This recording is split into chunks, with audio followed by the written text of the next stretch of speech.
What's wrong, baby? Suzanne asked. Suzanne was my mother. She was a portly white woman in her early 40s. She was the reason why I hated myself. If not for her, I would just be black, and I would not have these problems. I would not be constantly picked on by black kids. I would not feel so isolated and alone. I hated my mother for being white. I hated the fact that she was not some racist asshole that hated black men. My life would be so much easier if I was just black enough. Hell, even if I was darker, I could pretend to just be black. I didn't know how to answer my mother. No matter what I said, she'd never understand. My father left a long time ago. He found a black woman and started a black family with them and left me with my white mother. It seemed I was not even black enough for my black father. My mother loved me, but not enough to claim me as white. To her, I was always just her black son. I was not even biracial to her. I was just black. To the rest of the world, I was not black enough. I was biracial, and the black community never missed an opportunity to remind me that I came from a white womb. Funny how race works. Because my father was black, the white side of my family could only see the black in me. I would never be white to them. The black community only saw the white in me. I would never be black to them. I hated feeling so displaced. I looked at my mother and the concern on her face. She would never understand what her lust for black men has done to me, what she has made me. I hate being biracial, I said. My voice was cracked with anger and pain. Oh, baby. My mother said. She wrapped her white arms around me and kissed me gently on my forehead. I could not help but cry. Something about the arms of your mother that takes all your pain away. I hated my mother, but I loved her as well. I blamed her for making me biracial. I don't know why I didn't blame my father. Maybe because he was not around, or because he was what I wanted to be. If he had stuck around, he could help me navigate this. He could teach me how to be a black man. My mother did not understand any of this. If she did, she could not speak on it without fear of being called a racist. She was not part of the black community and didn't understand the intense self-hate and loathing that infested the black community. Nor could she fathom black-on-black racism. She could not begin to understand how black people could be racist and oppressive to black people they deemed were not black enough. In the eyes of my white family, the one-drop rule was still in effect. In essence, I was just another nigger to them. They had to tolerate me because I was their family. My arms hurt badly where the black kid had Indian burned me. I winced as I pulled away from my mother. Thankfully, she did not notice. I watched her as she got up and left my room. I know she wanted to help me, but she was just as lost as I was when it came to things of race. Thinking about it, I don't feel like my father could understand any better than my mother. He was not biracial either. He was lost in being black, and I was alone. I sighed deeply and took out a magazine from beneath my pillow. I think I've found an answer. I stared at the nicely bronzed white people on the cover. They were tan. They owned a tanning store. If those tanning machines could give white people my skin tone, I had no doubt they could give me a normal black skin color. I could finally be black enough. I just had to hide my mother. I stared longingly at the tanning beds displayed in the magazine. They were my salvation. They were the instruments that would change my life. I would always be biracial, but I could hide it. I would not stick out like a sore thumb. My mother thought I was going to a friend's house, but in reality, I was going to break into this tanning salon and fix the error of my parents. I was going to take my life into my own hands and become the person I always felt I was. I wanted to be black so badly, to be accepted. Maybe if I was blacker, my father would come back. Maybe he would love me and want to spend time with me. I can't explain how bad it hurt to see him interact with his full black kids. He truly loved them, while I, his half-white son, was discarded. I was replaced by a better non-mixed version.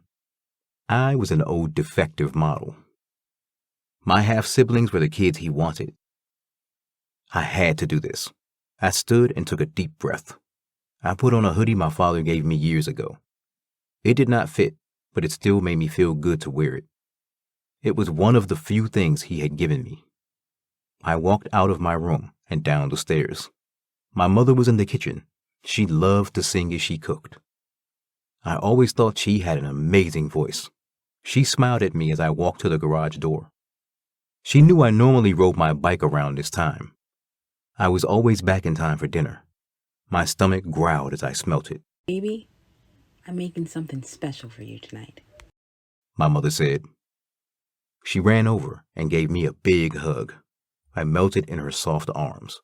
She kissed me gently on my curly head. You're enough for me, son, okay? And when you get older, you'll find that you're enough for yourself. My mother said. Tears started to well up in her beautiful green eyes. I love you, son. She said. I had to fight back the sob that threatened to come up. Only a mother could break you down so easily. I nodded. I would be enough for me soon. I hoped my mother understood. I hoped she accepted the new darker me. She loved my dark-skinned father very deeply. When she thought I was asleep, I could hear her crying for him. I don't remember why he left, but the fact remains he left us behind. My mother tried to be strong for me, but I knew her heart was broken. Even after all these years, if my father suddenly appeared at the door, she would accept him back. I pushed away from her and smiled at her. She smiled back and went back to the kitchen and continued to sing her song. She didn't know that I knew that was my father's favorite song. I'll be back, and I'll actually be black, I said to myself. As I walked into my garage and hit the button that lifts the large garage door, I sat on my bike and took a deep breath. There was no going back. I had to come back blacker. This was my last big effort to be black enough. I know I could not continue to live like this. Suicide was never far from my mind. I thought about it often. Our parents may love us, but they don't understand the struggle they birth us into. Maybe if the world was different, maybe if racism was not a thing, being biracial would not sting so much. But to be born of the two races that seemed constantly at war with each other made it impossible for me to exist in peace. My mind seemed to be in a constant battle. The master in me wanted to overpower the slave. The slave just wanted to be free. I felt more like the slave. I wanted to be free of the white in me. I rode my bike in silence. Even my normally active mind was abnormally still. It was almost like my entire body was warning me against this. It was a silent protest against the actions I was about to take. Or maybe they were mourning the old me. I knew I would walk away from this a different boy. My life would forever change. My heart started to race as I saw the tanning salon off in the distance. This salon closed at 4, and it was already past 6. I didn't see any cars in the parking lot. I had watched this salon for days. I knew it had a back door that was in the alley next to the trash cans. I had spent weeks loosening the hinges so I could easily detach the door enough to open it and slide in. I didn't want to take the entire door off the hinges, just pry it open enough so I could squeeze in. I was tall and skinny. It would not take much for me to squeeze in the small opening. I rode into the alley and looked around for a moment. No one was in sight. I placed my ear on the door and took a deep breath to slow my heart. My heart pounded so hard in my chest that it was almost deafening. I listened intently. It was silent. I smiled weakly. There was still time. I could turn away now. But I knew I could not back away even if I wanted to. I was so close to being fully black, to finally being enough. I dreamed of this tanning machine burning away the white blood in me. I knew it didn't work that way, but at least I could fake it. I grabbed the bottom of the metal door. There was a small space there. Of course, it was too small for anything to creep through. But it was enough for me to slide my hand under. I pulled and strained for several long moments until I felt the door budge. The hinges on the bottom of the door came loose. I was able to pull the door up enough from the bottom for me to slide in on my back. The smell of this place hit me immediately. It smelled of lotions. It had a faint vanilla smell to the room. I knew where the tanning beds were. I came to this place often and discussed tanning with the employees there. They all knew me well. I watched videos online on how to work the tanning beds. I went over to one of them and smiled. I touched the smooth surface. It looked futuristic to me, like something you would find in a spaceship. Oddly enough, it reminded me of a big silver hot dog bun with blue lights that glowed in its middle. Normally, tanners would put on a thin layer of suntan lotion to keep them from burning, but I wanted to burn. I wanted the burn to last. I was not sure how many times I could come here and do this without getting caught. I was too young legally to tan, so I had to sneak. I located the on button on the side of the tanning bed. I turned it on too high. My body trembled as I stood before the machine. I was going to do this. This blessed machine was my salvation. It was the end of my torment. I stripped naked and lay on the tanning bed. I felt like I was laying on some alien contraption. I could feel the warmth of the blue light that emanated from it. I reached my hand up slowly and pulled down the lid. It fell fast and latched. I didn't expect the lid to be so heavy. I had set the timer for 30 minutes. It would unlatch when the time was up. It started to heat up in the tanning bed quickly. Was it supposed to get this hot? It was bearable for now. If this minor discomfort was what I had to endure to burn away this pale biracial flesh, then it was worth it. A few minutes in and it got hotter. My vision was blurry and it was hard to breathe. It was very uncomfortable now.